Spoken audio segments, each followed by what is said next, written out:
The sun, a molten orb, begins its slow ascent. It casts long, eerie shadows across Red Valley.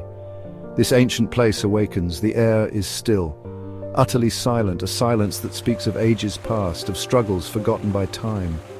The valley floor, a vast expanse of iron-rich soil, glows a deep, rusty red under the nascent light. It looks as though the land itself has bled. Giant weathered rocks stand like silent sentinels. They have witnessed millennia unfold. Their surfaces are scarred by wind, water, and the passage of countless creatures. This is a primal world, untouched, unforgiving. The very ground seems to hum with a latent energy, a tension that hangs heavy in the cool morning air. Dew clings to the sparse, hardy vegetation. These plants are survivors, clinging to life in a challenging domain. The valley walls rise steeply on either side. They are streaked with minerals, painting a palette of ochre, sienna, and deep purple. It is a place of stark, brutal beauty, a natural amphitheater, perhaps waiting for a drama to unfold. No birdsong greets this dawn, no gentle rustling of leaves in a morning breeze, only the profound quiet. It is a quiet that can feel unsettling, as if the land itself is holding its breath. Suddenly, a shadow immense, it sweeps across the valley floor. It moves with a surprising grace for something so vast. High above, a colossal form circles. It is a Quetzalcoatlus, one of the largest flying creatures ever to have existed. Its wingspan rivals that of a small aircraft. It soars on the morning thermals effortlessly. Its long, toothless beak points downwards, scanning the terrain below with keen, intelligent eyes. This is a master of the skies, a silent observer. The Quetzalcoatlus is a traveler, a nomad of the prehistoric airways. It has seen countless landscapes from its vantage point. But Red Valley always draws its attention. Perhaps it is the starkness, the raw, untamed nature of this place. Or perhaps it senses the undercurrents of conflict that so often simmer beneath the surface here. Its flight is a picture of serene power. Each beat of its enormous leathery wings is slow, deliberate, and immensely strong. It makes no sound that reaches the ground. A ghost in the sky. This particular Quetzalcoatlus is a veteran. Its leathery hide bears the marks of past encounters, of storms weathered, of long journeys undertaken. It is searching, not for prey at this moment. Its gaze is too broad, too encompassing for that. From its aerial perch, the Quetzalcoatlus sees details hidden from ground level. It spots the scattered bones, old bones, bleached white by the sun, half buried in the red earth. These are remnants of past dramas, of hunts and battles long concluded. They are a stark reminder of the brutal reality of life in this era. Every creature here is either predator or prey, or sometimes both. The valley is a graveyard as much as it is a hunting ground. Each skeleton tells a story of survival or failure. The great pterosaur circles lower still. Its keen eyes pick out fresher signs. A patch of disturbed earth near a cluster of jagged rocks. The distinct three-toed tracks of a large theropod pressed deep into the soil. These are recent. Very recent. The Quetzalcoatlus has no fear of what walks below. Its domain is the air.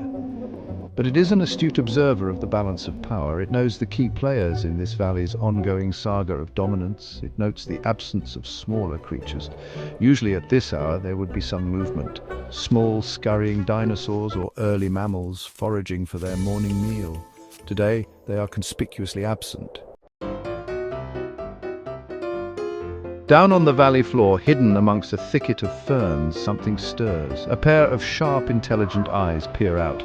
They belong to a velociraptor, small, agile, and armed with a deadly sickle-shaped claw on each foot. This raptor is a hunter, but also keenly aware of its own place in the food chain. It moves with nervous energy, its head darting, its nostrils flaring, testing the air. It is on edge. Something has disturbed the fragile peace of its morning. Suddenly the ground trembles, a slight vibration at first, then stronger. The velociraptor freezes. Its intelligent eyes widen. This is not the tremor of a minor earth slip. This is the footfall of something immense, something powerful. The raptor instinctively flattens itself against the earth, its mottled skin providing excellent camouflage amongst the ferns.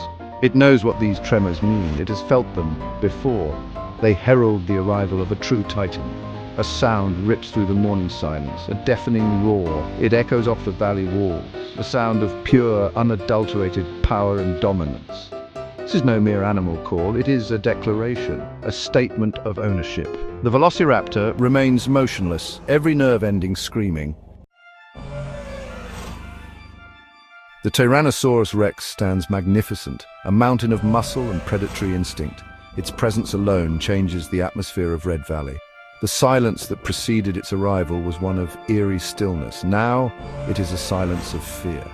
Every smaller creature in the vicinity has frozen or fled or burrowed deeper into hiding. The king is back, and his mood seems to be one of assertion. He has been away, perhaps on a long hunt or patrolling the further reaches of his territory. He moves with a ponderous yet undeniable authority.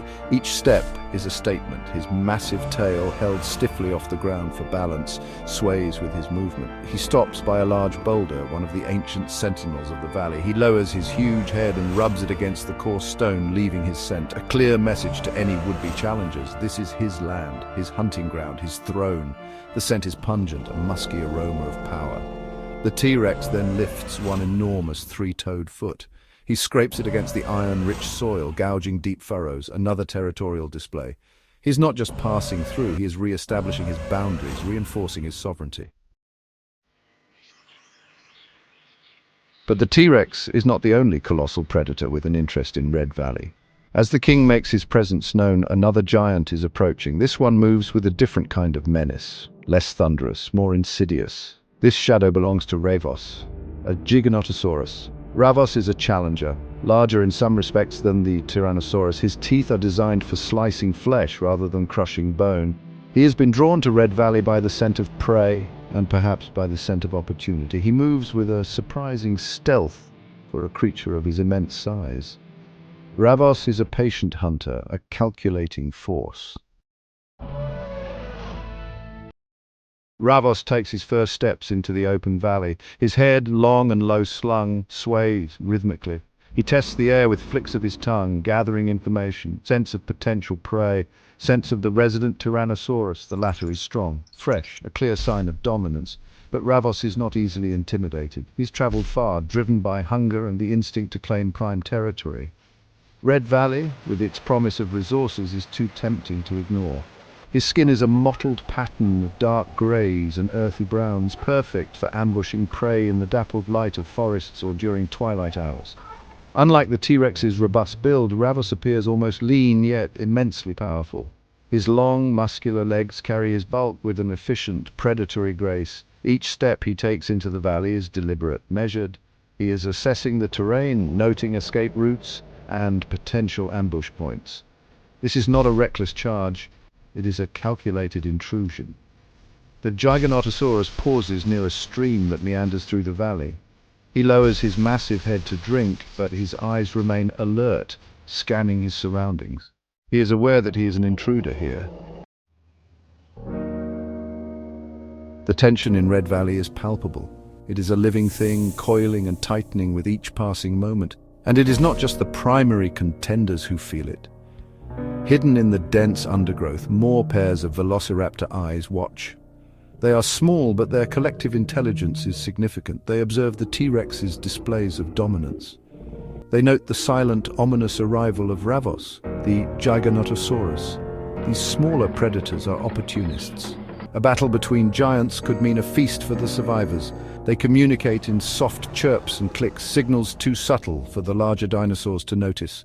Their heads turn in unison, tracking the movements of the titans. They are weighing their options, calculating risks. To be caught in the open when such colossal forces clash would mean certain death. So they remain concealed, patient.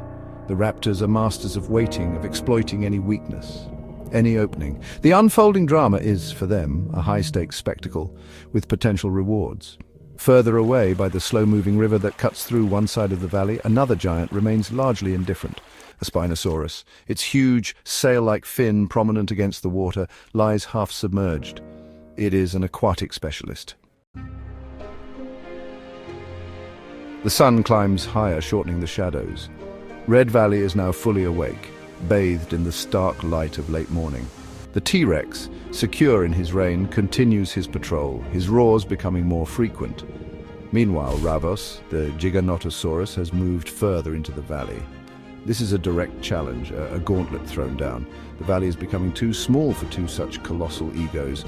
It has witnessed the arrival of both land-based titans. From its vantage point, the valley floor is a giant chessboard. Its presence underscores the grand scale of events unfolding below.